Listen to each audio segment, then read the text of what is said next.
Everybody, this is Jim at SP500chart.com. It is February 29th, your bonus day of the leap year, and is just a few minutes after the close. And just want to remind you that we're going to use some time-honored techniques to understand modern markets, and we're going to feature this daily technical analysis video of the S&P 500 index. But as always, before we go with that analysis, I need to remind you that the website and the video are for educational purposes only. Nothing stated at either is intended to be used as investment advice. I can draw lines on charts, but you have to draw your own conclusions from your own research, and you have to make investment decisions that are suitable for your personal financial situation. I'm not a licensed financial professional.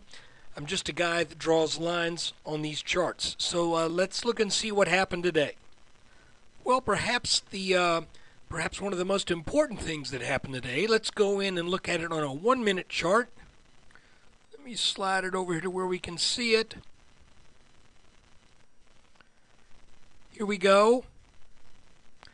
You remember we've been looking for this tag of a line, and I've been describing that line as resting somewhere between 1378 and 1380.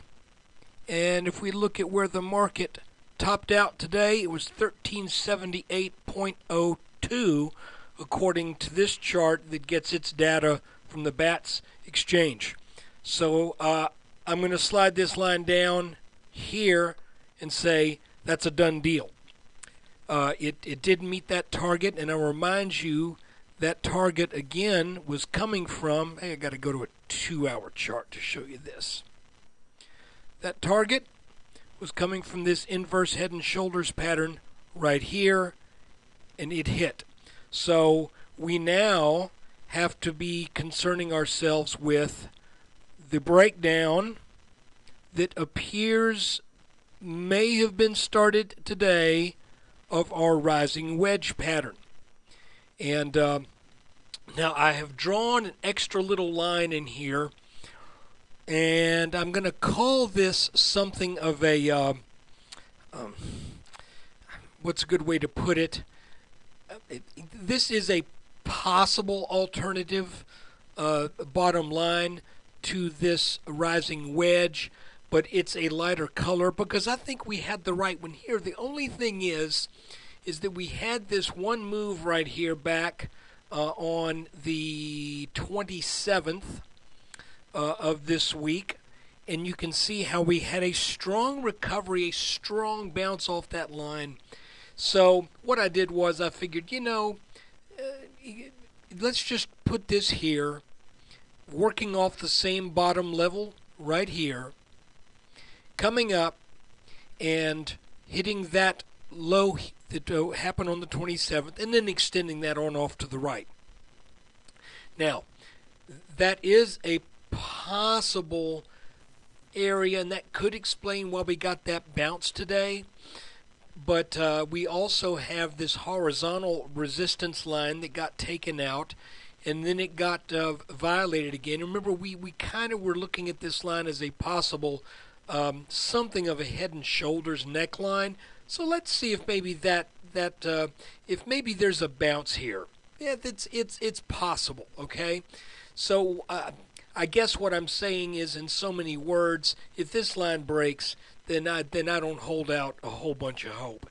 And we're close enough to it. We met that 1378 minimum target from the head and shoulders pattern. And additionally, I want to show you that if we draw a little line right here, and since that would be acting something as a neckline, let's make it purple. You can see that this line served as support on 1, 2, 3, 4 occasions, and all of that kind of lines up with this little cluster right here, and we're very near that. So this is what I have to say. If this little area right here around 1362, if that goes, then I think there's very little well, then I think we can call that wedge busted. Because if that goes, measuring the height of this little kind of strange but still kind of the right shape for a Head and Shoulders, and I'm talking about the last 3 days of trading, if that goes, then we're looking for a trip down to about 1350 and change minimum. Okay, so we need to really keep our eye on this little area right here. For all practical purposes, it looks to me like this pattern is about ready to go. And if we use this line that we've been relying upon throughout its development, it really has gone, but not to a large degree. You get a little bit more follow through to the downside tomorrow, and I think that would remove all doubt. So that is going to be it for today. I'm going to show you one more thing. I'm going to show you a chart of IYR. Okay, why am I showing you this chart? Well, I'm showing you this chart because this is one of the reasons why I don't think the S&P is going to fall that far. I think we could very likely see a move to the 1320s or 1330s. But as I look at this real estate index fund, you can see that there has been an inverse Head and Shoulders pattern here, very clear. And I'm going to make this neckline as low as I can. It just looks to me like IYR hit this old-time resistance from the 2011 highs up here, near the low 60s. And what has happened? It looks like we're just in a pullback here. Now there's horizontal support at around 58 and change, high 58s. We've got our neckline right here, but we also have a small little Head and Shoulders pattern that formed in IYR right here. Maybe that's a little bit of a stretch, but this little pattern, if we measure the top of the head to this neckline and where it broke down, you can see that this tells us that we should be looking for IYR to come down under 60 again into the high 50s. And when it does that, we should be looking for a bounce somewhere in here. And I believe that move will likely correspond with the bottoming of the S&P. So let's keep an eye on IYR sort of as a bellwether as to what sector we might look to, even though this is the Dow Jones U.S. Real Estate Index. It's still very indicative of a large segment of the S&P. So I'm keeping my eye on this. Additionally, you can see that this is traded down in a pretty clear descending, what's the word I'm looking for here? Pretty clear tops. Pretty clear descending series of tops. So whenever this hits somewhere down around here and then breaks out over this, then I think we then look for IYR to rally and to eventually set a high over 70.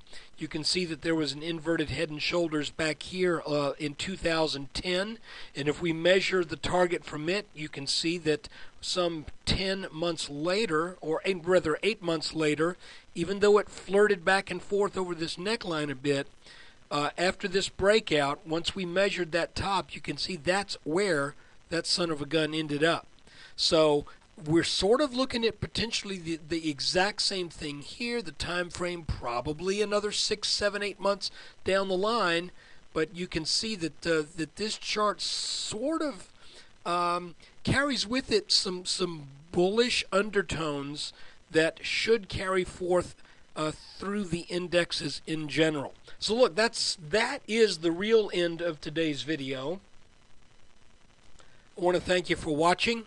And another success today as that inverted head and shoulders met its target. And like I said, now we're looking for where those signs of weakness will show up. And then we're probably looking for a spot in the 1320s, 1330s to start taking a look at it going long again. So look, thanks for watching. Take care.